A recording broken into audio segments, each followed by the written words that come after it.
Paix à toi qui m'écoute, soldat.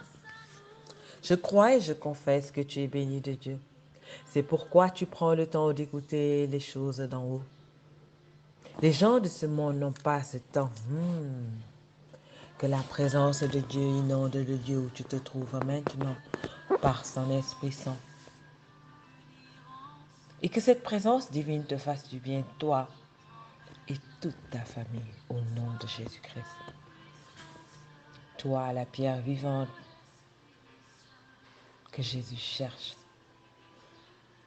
Aujourd'hui, je tiens ta main et nous allons chercher des pépites d'or dans la méditation du psaume 6.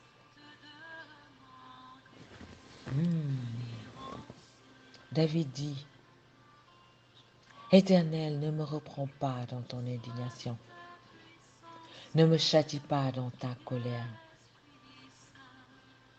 Un message adressé à Dieu, mais qui nous informe que nous ne devons pas prendre de décision dans la colère.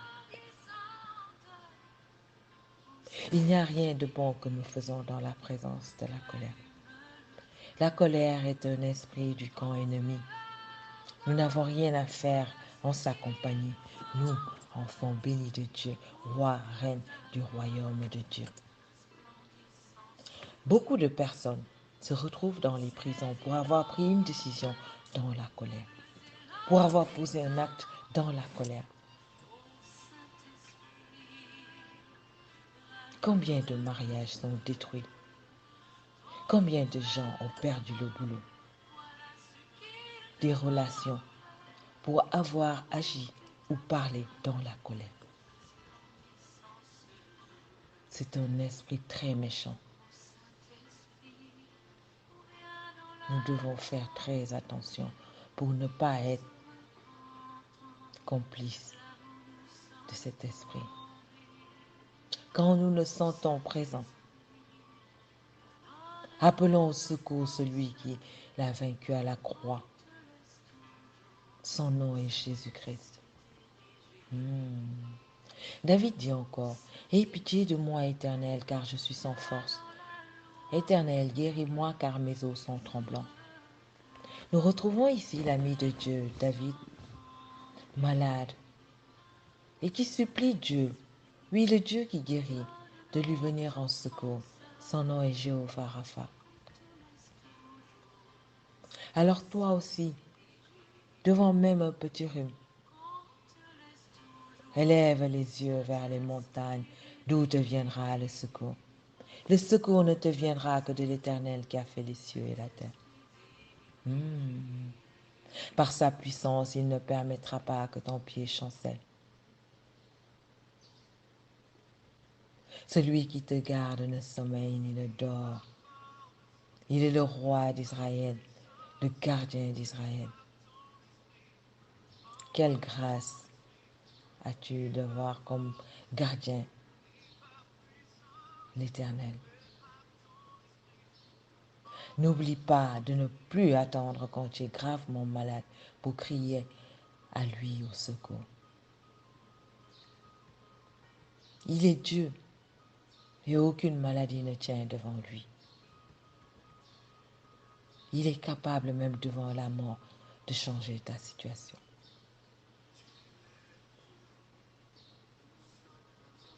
La Bible raconte dans Jean 8 au verset 1. Il vient à Jésus des gens qui lui présentèrent un paralytique porté par 4 hommes. Mais nous pouvons l'approcher à cause de la foule. Ils découvrirent le toit de la maison où il était. Et l'ayant percé, ils descendirent le lit où était couché le paralytique.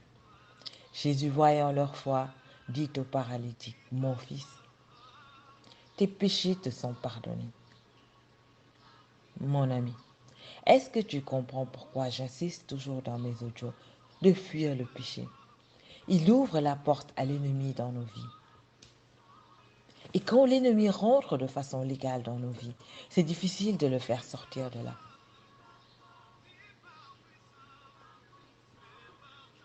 Et Jésus nous a avertis que l'ennemi ne vient pas dans notre vie pour nous tenir compagnie. Il vient pour voler, dérober et détruire. Il vole tout ce qui est grâce dans nos vies. Avoir la santé, c'est une grâce, encore pire quand on est âgé. Avoir l'abondance financière également, les bonnes relations, notre travail, l'exploitation de nos dons. Voilà ce qui l'intéresse.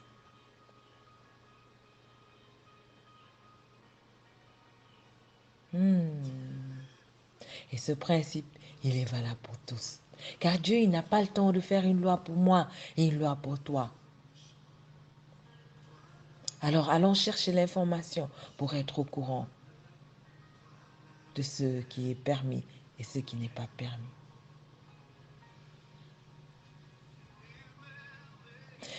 À partir d'aujourd'hui, que tu aies péché ou pas, à la fin de journée, toi et moi, nous devons prendre le temps de demander pardon à Dieu,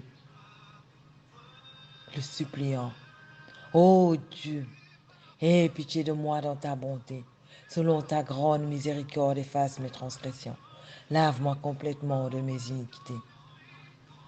Purifie-moi, ô Seigneur.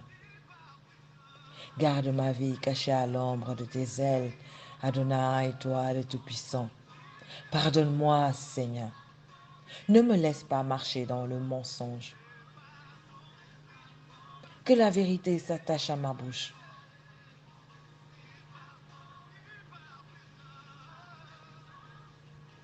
Garde-moi de faire ce que tu n'aimes pas, ce qui ne confesse pas ton nom. Donne-moi ton Esprit Saint en plénitude, afin qu'il me guide, me conduise sur le chemin. Je veux être ton partenaire et non un associé de l'ennemi. David continue en disant, mon âme est troublée. C'est normal que son âme soit troublée, car il est dans la présence de l'ennemi. Chaque fois que nous faisons ce qui ne confesse pas le nom de Dieu, c'est le premier signe qui doit nous montrer que nous avons quitté le chemin. Une femme m'a appelée, elle m'a dit, tous ces jours-ci, je fais la queue chez le cardiologue. Je suis fatiguée. Il y a trop d'analyses à faire. Je lui dis, pourquoi tout à coup tu es chez le cardiologue? Qu'est-ce que tu as? Est-ce qu'il y a quelque chose de spécial que tu fais, que tu as commencé tout à coup, subitement? Réfléchis et regarde. Elle m'a dit, oui, je soupçonne mon mari ces jours-ci de faire la cour à une jeune fille. Et donc, quand il dort, je regarde son portable. Je lui ai dit, est-ce que tu as remarqué que quand tu regardes son portable, tu es troublée? Elle m'a dit, je tremble et j'ai mal au cœur même. Je lui ai dit, tu n'as pas compris que c'est ça qui a déclenché tes problèmes cardiaques. Pourquoi tu cherches des informations que Dieu ne t'a pas apportées sur un plateau? Ce que Dieu ne t'a pas montré, c'est que ce n'est pas important pour lui. Alors ce qui n'est pas important pour Dieu n'est pas important pour toi aussi. Car il dit, si tu es mon serviteur, ma servante, rien ne te sera caché. Ce qu'il t'a caché n'a aucune valeur.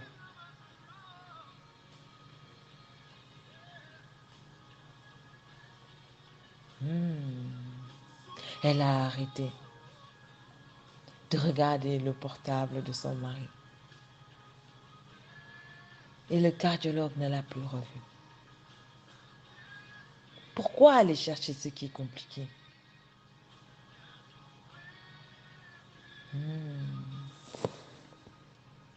David dit, et toi, Éternel, jusqu'à quand? Reviens, Éternel. Délivre mon âme, sauve-moi par l'amour de ta bonté. Car dans la mort, on ne se souvient pas de toi. Qui te célébrera dans le sépulcre? David est très malade ici, et depuis un moment même, au point de penser à la mort. Mais ce que j'aime dans son attitude, c'est qu'il s'accroche même quand il sent la mort. Il continue de s'accrocher à la tunique de l'Éternel, car il sait que lui, peut changer la situation à tout moment. Il dit, je m'épuise à gémir chaque nuit. Je baigne ma couche de pleurs. Je trempe mon lit de mes larmes. Mon ami, ne fais pas comme David, à passer ton temps à pleurer quelle que soit ta douleur. Appelle le nom de celui qui sauve. Il s'appelle Jésus. Il a dit qu'il est le sauveur du monde.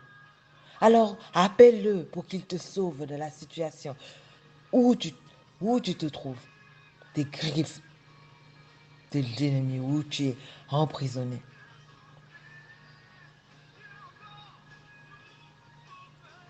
Une jeune chrétienne dit, tous les soirs, je passe mon temps à pleurer parce que mon mari, dès qu'il rentre, il dépose son sac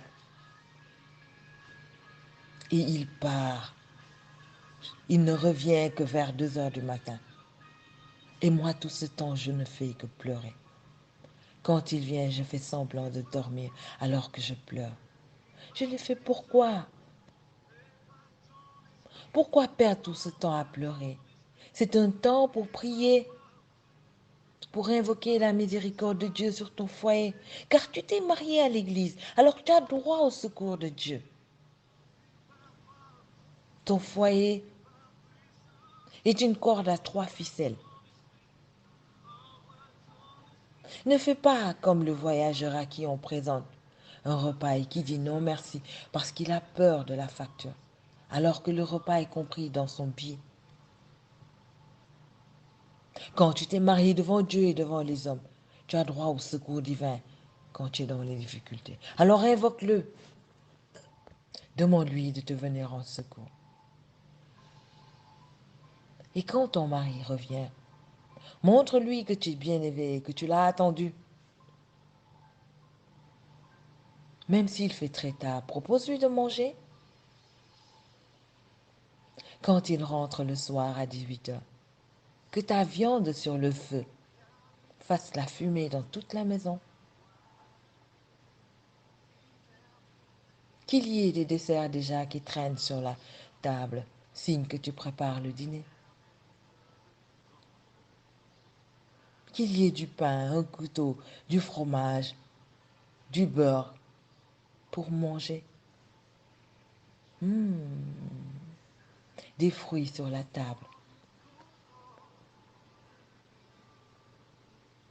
Et observe s'il va venir et repartir aussi vite. Et sois gentil, sois plein d'amour, malgré que tu as mal. Appelle Jésus. Il t'apprendra à écraser ce qui te fait mal dans la chair et à vivre dans l'amour. Car lui, il a aimé Judas. Elle l'a fait pendant 2 jours. Le 3e jour, son mari n'est pas parti. Et il lui a avoué que s'il sortait, c'était pour aller manger avec ses amis. Parce que lui, il n'aime pas ce principe de manger le riz qu'on a préparé à midi le soir. Cette paresse qu'elle avait de préparer beaucoup à midi et de ne pas vouloir préparer le soir ne plaisait pas à son mari. Et lui aussi ne voulait pas trop la fatiguer. Voilà où est-ce que ça les a amenés. Le manque de communication dans le foyer. Ne pleure plus, ne passe pas ton temps à pleurer. Invoque le divin. Demande-lui c'est quoi la solution de ton problème. Aussi épineux qu'il soit. Lui, il a toujours une solution. C'est pour ça qu'il est divin. David dit encore, mon visage est tout défait de chagrin. Il dépérit à cause de tous mes ennemis. Tu ne peux pas avoir un visage tout beau et que tout à coup il change et que tu ne t'inquiètes pas. C'est signe que l'ennemi est là. Mais toi, tu es lumière du monde. L'ennemi, lui, il est ténèbres. Alors, quand tu vois des signes qu'il est présent à côté de toi, c'est signe que tu dois augmenter ta lumière par la méditation de la parole de Dieu, par tes prières, par tes chants en langue à l'esprit pour le chasser, car lui ne tient pas dans la lumière. Quand tu prends le temps de lire la parole de Dieu, 1 heure, 2 heures, tu deviens comme un four chaud. Et lui, ça ne l'intéresse pas. Mais ne passe pas ton temps devant le miroir à observer un visage défait. Redonne-lui sa beauté. Car c'est une grâce quand Dieu te donne un beau visage. Alors garde-le.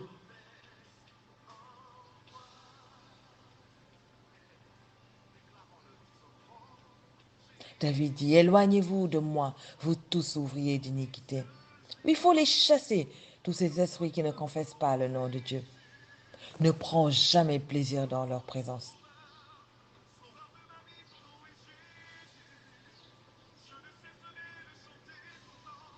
Appelle-les par leur nom et chasse-les au nom de Jésus-Christ. Esprit de diabète, reçois le feu de l'Éternel. Cette maladie qui défait complètement le visage des malades.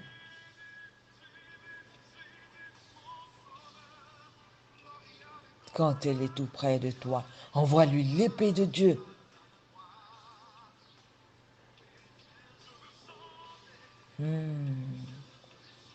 Si tu es malade, mon ami, et que tu es couché, alors je veux prier pour toi maintenant.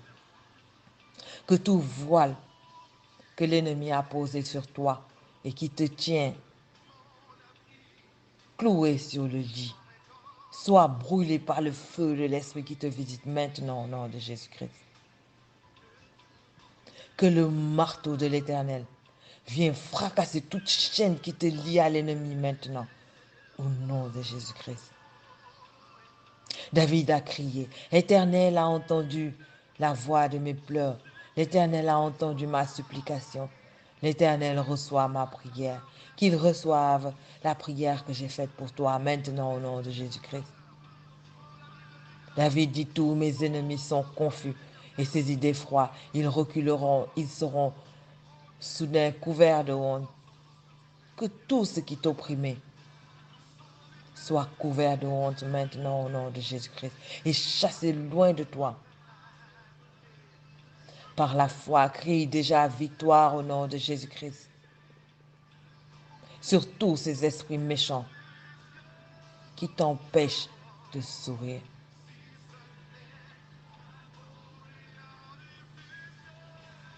Que la guérison coule sur toi maintenant. Que la miséricorde de Dieu te bénisse et te délivre de tous ceux qui ne confessent pas le nom de Dieu. Que le Maître de l'univers, Jésus, te marque toi et chaque membre de ta famille de son précieux sang, afin que l'ennemi n'ait des yeux que pour vous voir chanter victoire au nom de Jésus-Christ. Moi, c'est victoire. Un soldat qui marche toujours avec son épée, qui est la parole de Dieu. Fais comme moi, afin d'être victoire comme moi.